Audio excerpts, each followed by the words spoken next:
Hi, welcome to daily update.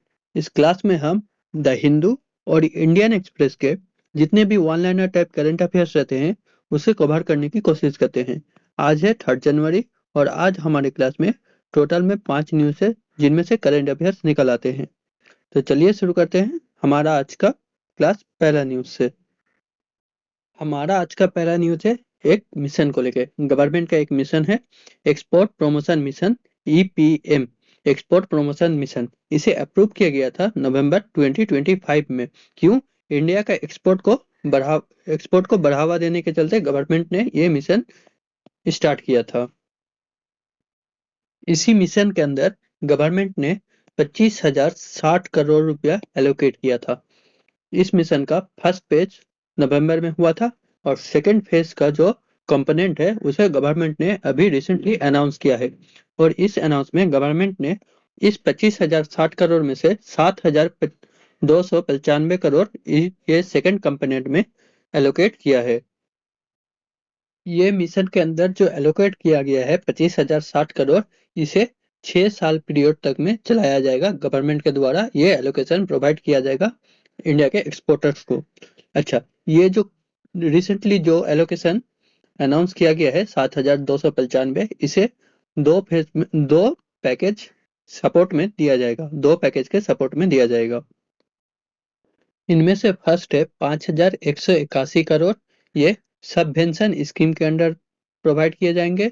और दूसरा है 2,114 करोड़, ये कोलैटरल सपोर्ट के लिए दिए जाएंगे, जो जितने भी एक्सपोर्टर है उनका क्रेडिट स्कोर इंक्रीज करने के लिए या फिर इम्प्रूव करने के लिए दिए जाएंगे।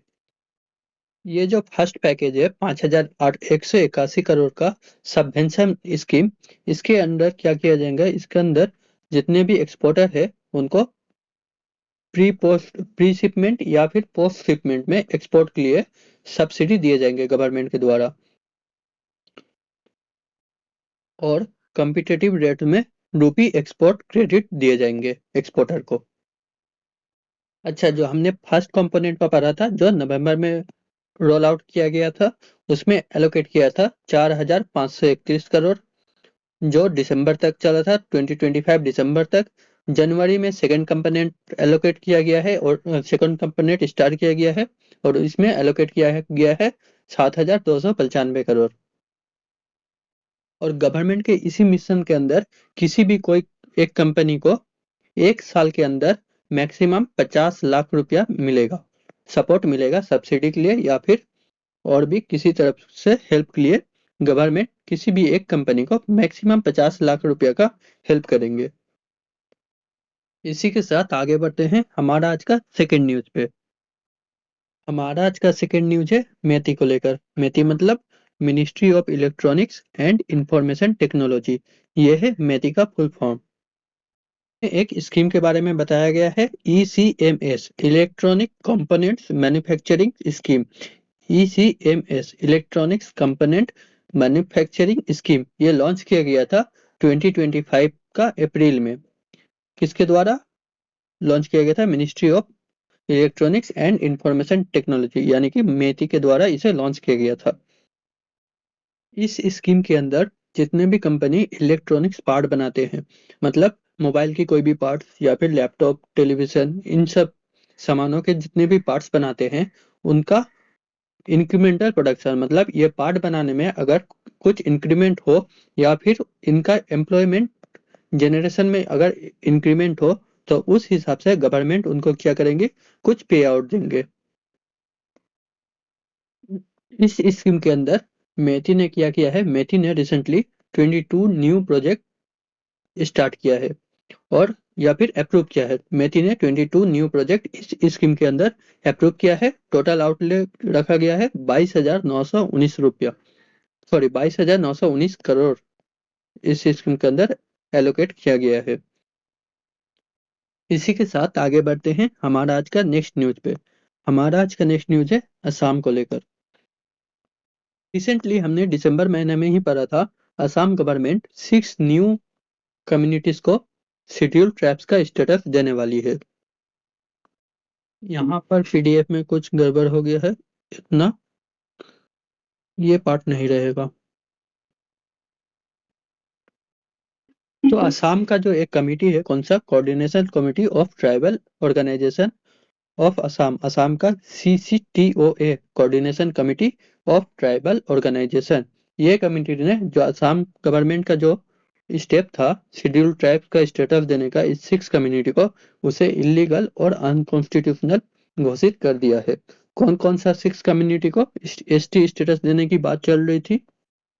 वो है कोच राजवंशी, चूतिया, मटक, मोरन, ताई, अहोम एंड टी ट्राइब्स, आदिवासी। ये 6 कम्युनिटी को Assam government schedule tribes status देने वाली थी। इसे अनकॉन्स्टिट्यूशनल और इलीगल क्यों डिक्लेयर किया गया है? 1992 में सुप्रीम कोर्ट का एक जजमेंट आया था जिसमें सुप्रीम कोर्ट ने बताया था रिजर्वेशन 50% से ज्यादा नहीं होना चाहिए, मगर अभी असम गवर्नमेंट 59% रिजर्वेशन दे रही है और ये 6 कम्युनिटी को अगर ऐड कर दिया जाए तो नियर अबाउट 70 के आसपास ये रिजर्वेशन चले जाएगा। इसीलिए इस रिजर्वेशन को भी ये असम का जो CCTOA बॉडी है इसने इलीगल और अनकॉन्स्टिट्यूशनल घोषित किया है। इसी के साथ आगे बढ़ते हैं हमारा आज का नेक्स्ट न्यूज पे। हमारा आज का नेक्स्ट न्यूज है साइबर फ्रॉड को लेकर। मिनिस्ट्री ऑफ होम अफेयर्स का एक डिवीजन है, कौन सा, I4C। I4C मतलब Indian cyber crime coordination centre. ये 4C मतलब साइबर क्राइम कोऑर्डिनेशन सेंटर और I से इंडियन। इसने एक डाटा रिलीज किया है, पास्ट 6 ईयर मतलब पिछले 6 साल में इंडिया 52,976 करोड़ साइबर फ्रॉड में खो चुका है। बस यही डाटा था और कौन रिलीज करता है देख लेना। आगे बढ़ते हैं नेक्स्ट न्यूज पे। यही हमारा आज का लास्ट न्यूज है। हमारा आज का लास्ट न्यूज है एक इनोग्रेशन प्रोजेक्ट को लेकर। रिसेंटली क्या किया गया है, एक अपग्रेडेड रनवे इनोग्रेट किया गया है। कहां पर? इंडियन एयरफोर्स का जो एयरबेस है कार्ड निकोबार आइलैंड पे। ये कार्ड निकोबार किसका पार्ट है? अंडमान निकोबार आइलैंड का एक पार्ट है। इसी कार्ड निकोबार आइलैंड पे इंडियन एयरफोर्स का एक एयरबेस है। उसी एयरबेस में एक अपग्रेडेड रनवे को क्या किया गया है, इनोग्रेट किया गया है। किसके द्वारा? चीफ ऑफ डिफेंस स्टाफ या फिर CDS जनरल अनिल चौहान के द्वारा ये इनोग्रेट किया गया है। इसी के साथ हमारा आज का क्लास यहीं पे खत्म होता है।